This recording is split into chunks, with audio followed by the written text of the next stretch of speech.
Gen Zs and hustlers ఈ budget 2026కి మీ స్పీడ్‌కి match అవుతుందా? And next ఎవరైతే స్టార్టప్స్‌కి నిర్మలా సీతారామన్ గారు ఇచ్చే గిఫ్ట్ ఏంటి? ఈ రీల్‌లో మనం చూద్దాం. ఈ రీల్‌ని మీరు సేవ్ చేసుకొని మీ ఫ్రెండ్స్ అండ్ ఫ్యామిలీకి షేర్ చేయండి. So first jobs and internship. So first మనం ఇంటర్న్‌షిప్ గురించి మనం తీసుకున్నట్లయితే ఇంటర్న్‌షిప్ పీఎం ఇంటర్న్‌షిప్ స్కీమ్ కింద అంతకుముందు ఒక 5,000 వరకు ఏదైతే స్టైఫండ్ అనేది ఇచ్చేటోళ్ళో ఇప్పుడు ఆ 5,000 నుంచి 11,000 వరకు పెంచే అవకాశం ఉంది.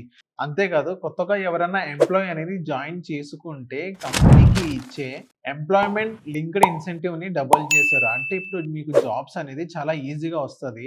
సెకండ్ స్టార్టప్స్‌కి ఒక గుడ్ న్యూస్ ఏదైతే ఏంజెల్ టాక్స్ ఏదైతే ఉన్నాయో దాని కష్టాలు మొత్తం తీరిపోయిననమాట. అంటే ఇప్పుడు మన ఫారెన్ ఇన్వెస్టర్స్ ఎవరైతే ఉన్నారో సో వాళ్ళు మన స్టార్టప్స్‌లో ఈజీగా ఇన్వెస్ట్ చేసే విధంగా ఉన్నాయి. సో దేన్ని ఎక్కువ ఎంకరేజ్ చేస్తున్నారంటే ఇప్పుడు ఎడ్‌టెక్ గాని, ఇంకోటేంటి అగ్రికల్చర్ సంబంధించింది గాని సో ఈ రెండికి సెపరేట్ టాక్స్ బెనిఫిట్స్ ఉన్నాయన్నమాట. సో ఇప్పుడు మన ఐడియాస్‌కి గవర్నమెంట్ సపోర్ట్ కూడా ఒకటి తోడైంది. థర్డ్ సో ఇప్పుడు టెక్ అండ్ ఏఐ రెజల్యూషన్స్‌కి ఎక్కువ నిధులనేది కేటాయించారన్నమాట. సో ఇప్పుడు టెక్కీస్‌కి ఒక పెద్ద పండగే అని చెప్పుకోవచ్చు.